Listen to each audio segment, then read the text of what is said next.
Okay. So first things, here are my two sleeves, and remember, this is the wrong side, and this is the wrong side, correct? So this is the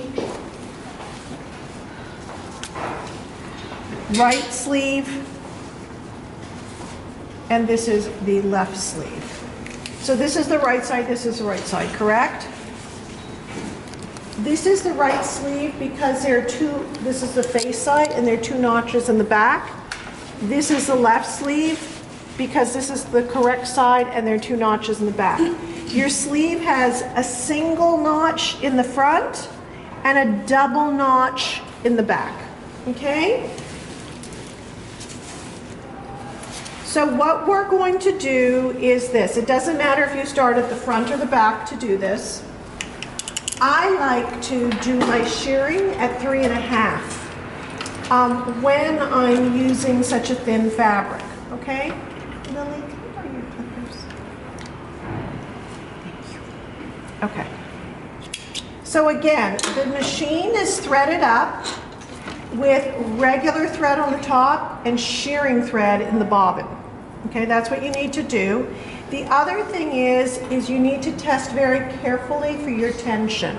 It's very easy for the tension to be off, and you want to make sure that there aren't big loops. So look on both sides. You may have to play with the tension.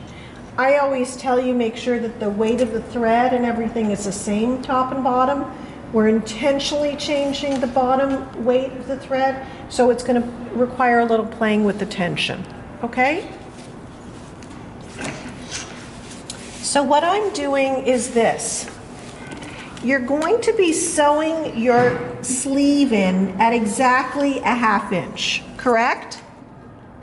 I'm going to do 2 rows of shearing thread, one just like a hair's breadth away from my stitching line, and the other one about 1/4 inch away from that. Okay? But I'm obviously going to demo that. I'm going to start at the notch,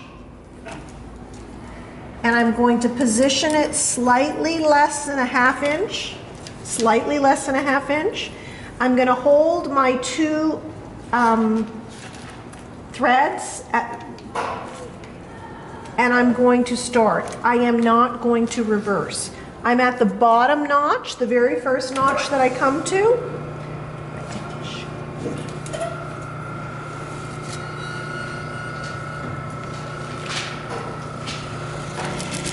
And I recommend, oops, this needle's going to have to be changed.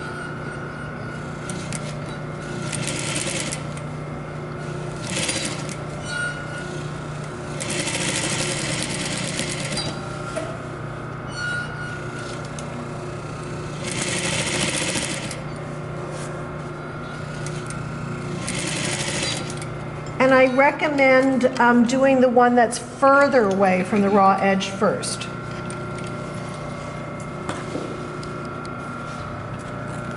Okay, so that's 1 row. Leave long tails and do not reverse, okay? It's important that you don't crisscross your first row. And what I like to do is this. I'm going to start at the exact same place. I follow in the center of my presser foot, the center leg, the left leg. That's where I watch this stitch. Okay, that's where I eyeball it. So it's really like a small 1/4 inch away. Again, no reversing.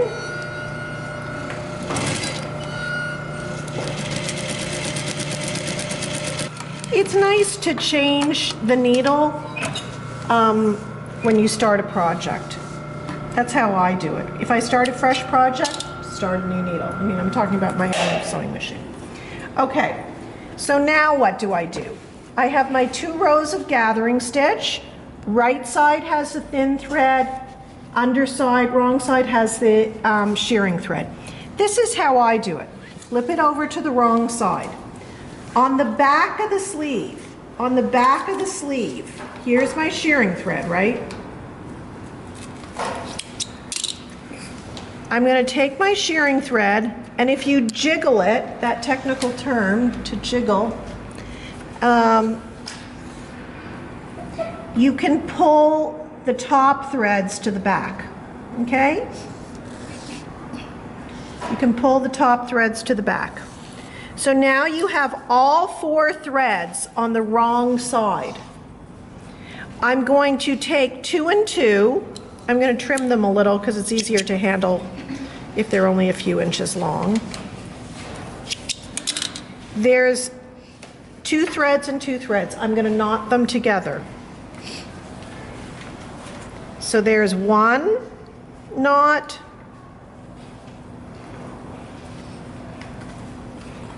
2 knot,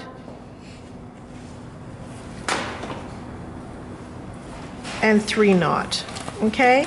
Then I'm going to clip it at about 3/8 of an inch, so now it's all anchored on one side.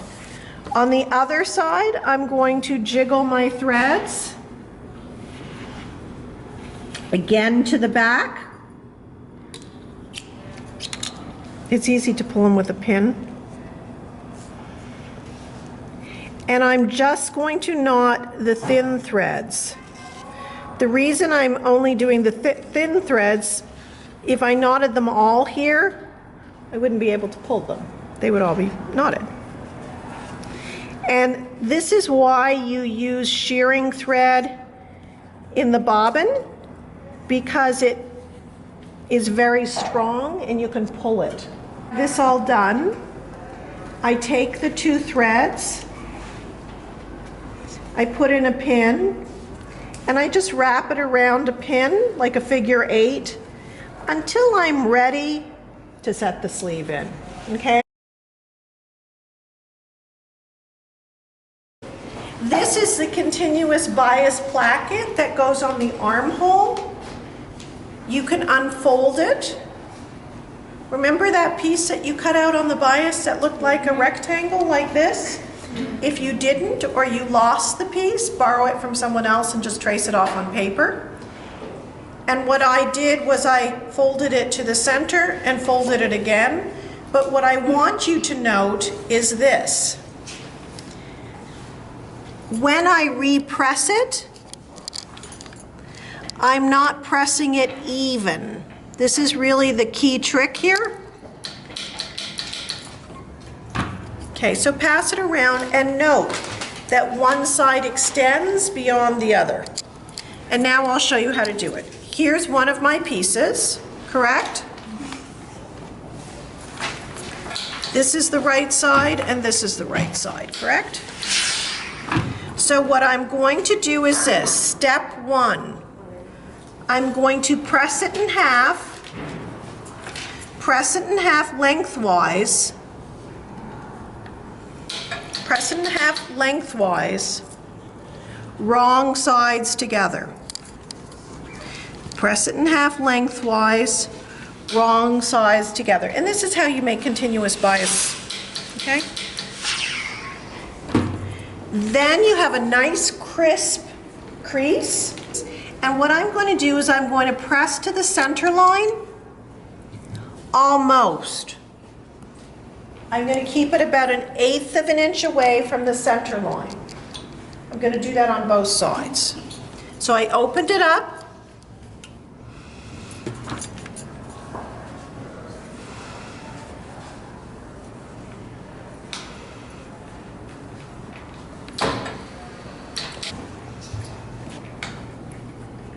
And I do it on the other side.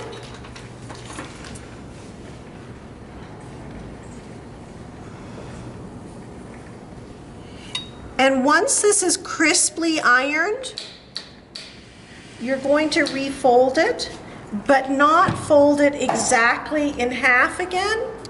You're going to fold it so one side is slightly larger than the other.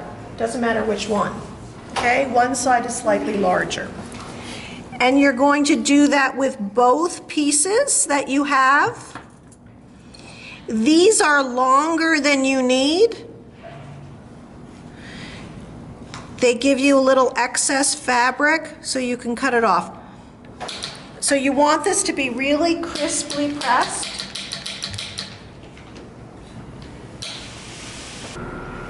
Okay, so what we have here is on the wrong side, we have a continuous bias placket line. That's our position for it, okay? That's the position.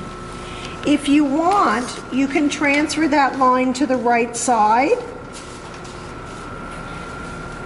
You want to have a clean, crisp line, okay? Clean, crisp line. Then you want to take your ruler and measure 1/4 of an inch on either side. I measured 1/4 of an inch, and they look equal, correct? And you're marking this on the wrong side? This is the right side. The right side. Okay. So I'm marking it with something that comes off. Then I'm going to draw a line from that 1/4 of an inch to my apex point. It's like I'm drawing a dart, correct? Looks like a dart? And what I'm going to do to prep the continuous bias placket is stay stitch. So let's talk about what does stay stitch mean. There's a hint. What? As, it's tiny. How many stitches per inch is it? About 15. About 15. Okay.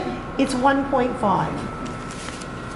I'm going to start at one end, and I'm not going to reverse, right?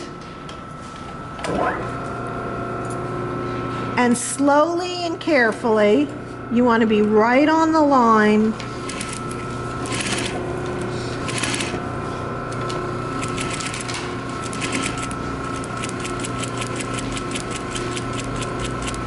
You want to get to the apex, and you want to pivot.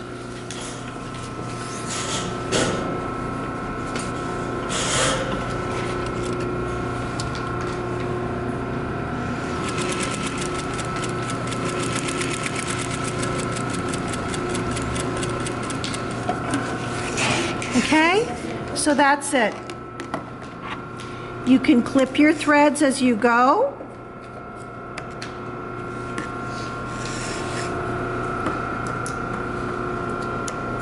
And then you want to cut down the center line, okay?